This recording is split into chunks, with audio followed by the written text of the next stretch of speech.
The entire nation of Australia, that's 25 million people, has averaged about 1.5 COVID deaths per day out of 25 million people.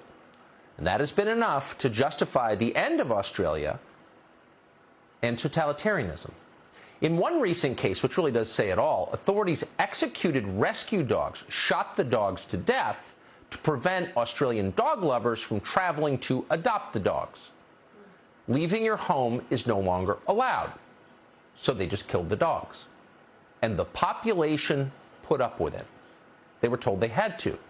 Nightly news in Australia now looks like a science fiction film. He wasn't done there. There's more, much more. One Australian news outlet just reported, and we're quoting, "A tip to Crime Stoppers has blown the lid on a church service attended by 60 adults and children. The gathering has been described as selfish and arrogant," end quote, for going to church. So what else in Australia is now considered, quote, selfish and arrogant? It's not just going to church or leaving your apartment or trying to adopt a dog. Watching the sunset is also selfish and arrogant. Watch. There's a whole bunch of people down the Ryback Beach last night who thought the best thing to do was to go and watch the sunset. I'm sure it was a beautiful sunset. But that's not in the spirit or in the letter of these rules.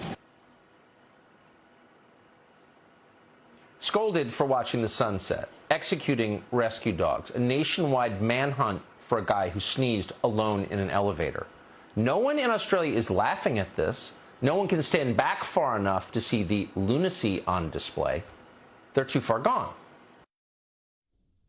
And then Tucker took aim at how our police force treat protesters. Now, these protesters have been maligned to the point of being dehumanised by much of the Australian media.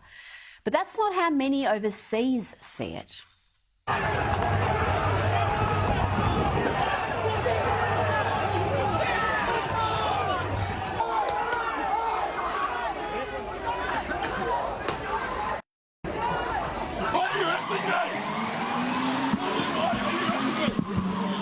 What did I break? What did I...